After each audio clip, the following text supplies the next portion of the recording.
अच्छा, तो extra reducer को जब हम यूज करेंगे ना तो कुछ इस तरीके का हमारे पास कोड होगा कि हमने ये गेट यूजर बनाया, इसको एसिंक किया, ये करना जरूरी है, ठीक है, वरना वो नॉर्मल तो चल जाएगा। फॉर एग्जांपल कि हमने ये वाला जो काम किया था, सॉरी ये वाला यूजर स्लाइस वाला कहाँ गया यार, काउंटर स्लाइस वाला, ये जो सिंपल है, हमने इंक्रीमेंट करना और रिटर्न कर देना, ठीक है, इसका मसला नहीं है।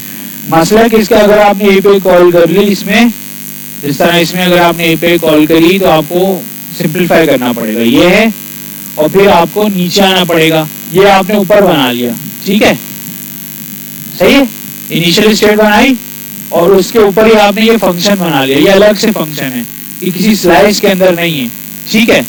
जो स्लाइस के अंदर फंक्शन है ना वो क्या है, ये देखो रिड्यूसर्स खाली हो गए और इधर जब आप आओगे तो इधर ना जब आप आओगे तो एक्स्ट्रा रिड्यूसर, ये इसको लिखने का तरीका ऐसे ही है, ऐड केस, दो केसेस है हमारे पास, या तो हमारा ऊपर वाला जो ये है ये तो या तो फुलफिल हो जाएगा, मतलब सक्सेस हो जाएगा, या फिर रिजेक्ट हो जाएगा अगर फुलफिल हो जाए, ठीक है। देखो गेट यूजर्स कर रहे हैं, गेट यूजर्स फिर डॉट फुलफिल, ठीक है, तो अगर फुलफिल होगा तो क्या होगा, स्टेट डॉट यूजर लिस्ट जो भी हमारे पास आएगा एक्शन डॉट पेलोड के अंदर वो हमारे पास यहाँ पे आ जाएगा, जो हमने यहाँ पे रिटर्न करवाया है ना रिस्पॉन्स डॉट डेटा, वो यहाँ पे आ जाएगा, और एरर की जो स्टेट है वो हम नल कर देंगे, सही। अगर ये नहीं होती फुलफिल, रिजेक्ट हो जाती है इन एनी केस, तो फिर आप क्या करते हो, action dot error dot message, यहाँ से आप क्या करोगे, स्टेट ये वाली भेज दोगे जहाँ पे क्या होगा, एरर होगा, ठीक है। तो ये तरीका है अगर आपने एपीआई भेजी, कोड आपके साथ शेयर हो जाएगा, अगर आप चाहो तो इसको एज अ रेफरेंस रख सकते हो और काम कर सकते हो, ठीक है। अब अगर आप देखना चाहो तो हमारी ऐप में हमें ये यूजर्स मिलेंगे, ठीक है, और ये यूजर्स कहाँ से आ रहे हैं, कहाँ से आ रहे हैं भाई, कहाँ भाई, अच्छा ये एपीआई से आ रहे हैं, सही है, हमने एक्सटेंशन लगाई थी, पता नहीं किसी और ब्राउजर में लगाई होगी, लेकिन ये किससे आ रहे हैं, एपीआई और रिडक्स से आ रहे हैं। अब आपका फायदा क्या होगा कि ये आप कहीं पर भी यूज कर सकते हो, ये यूजर्स की लिस्ट आप कहीं पर भी गेट कर सकते हो, ठीक है, ये इसका वो है। अगर किसी को और स्टडी करना है तो ये आपका पूरा इन्होंने दिया हुआ है, सही है, तो आप डीप में अगर जाना है तो जा सकते हैं, सही। अगर कोई क्वेश्चन हो तो फिर आप आके पूछ सकते हो।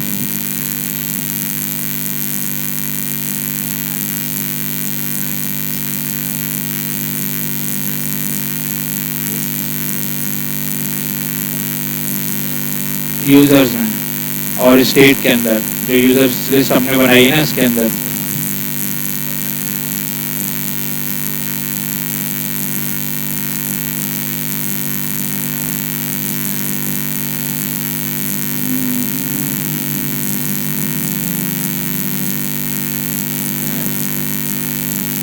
आप क्या करोगे, आप यहाँ जाओगे, इस तरह ये बनाओगे, बना हुआ है ना सर, नजर आपको ये नजर नहीं आ रही, ये यूजर्स नजर नहीं आ रहे, ये आ तो रहे सर, वो आप खुद कर लेना ना, मैं आपको यहाँ से बता रहा हूँ, सेम यही कोड फॉलो करना है ना,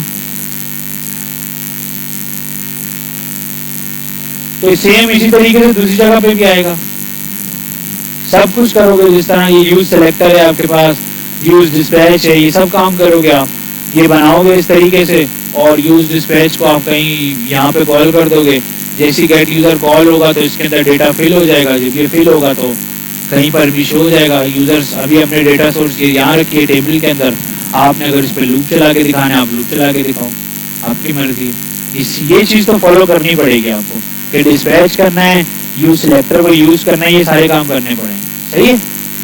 और आप लोग एक बात याद रखिएगा, हम रिडक्स में वो वाली स्टेट्स रखते हैं जो हमें पता हो कि भाई हमने कहीं और भी यूज करनी है, अगर वो कहीं यूज ही नहीं हो रही, वो सिर्फ लोकली एक कंपोनेंट के हिसाब से सेट हुई है, तो उसको रिडक्स में सेट करने की जरूरत नहीं है, ठीक है। लेकिन अगर आप चाहते हो कि वो स्टेट जो लोकली है वो कहीं दूसरे कंपोनेंट भी यूज कर सके, तो फिर आप उसको रिडक्स में रखो, सही है, वरना रिडक्स में रखने की जरूरत नहीं है, तो उसका फायदा ही नहीं है ना, जो वो ग्लोबली हमें कहीं चाहिए ही नहीं है तो हम क्यों स्टेट को रखें वहां पे, ठीक है। अगर फ्यूचर में चाहिए, आपको लगता है तो फिर आप ऐड कर लो, सही है, उसका कोई नुकसान नहीं है। अगर फ्यूचर में बिल्कुल आपको पता है कि ये कहीं यूज होगी नहीं तो आप उसको फिर छोड़ दो, सही। ग्लोबल स्टेट आपने बनानी है तो आप ये बनाओ, अच्छा, फिर हमारे पास, अच्छा ये अभी मैं आप लोगों के साथ शेयर करूंगा, सही है। आप लोगों का क्या काम है, ये सब आपके पास शेयर हो जाएगा। आप लोगों ने यहाँ पे एक बनाना है टू डू का टैब बनाना है, और यहाँ पे आपने क्या करना है, एक फील्ड बनानी है टेक्स्ट बॉक्स की, साथ में बटन बनाना है। जब आप टू डू लिखोगे ऐड होगा, वो रिडक्स में ऐड होगा और वहीं से पॉपुलेट होगा, ठीक है। तो उसका कोड ये यहाँ है हमारे पास, सही है, मैंने बना दिया है।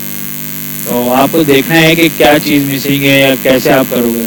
अगर स्लाइड्स में जाओ तो ये रहा टू डू स्लाइड्स, ठीक है, ये बन गया है, ये आपके पास है। इसके अंदर देखो रिड्यूसर्स हैं, इसमें हमें वो करने की जरूरत नहीं जो हमने वहाँ की है।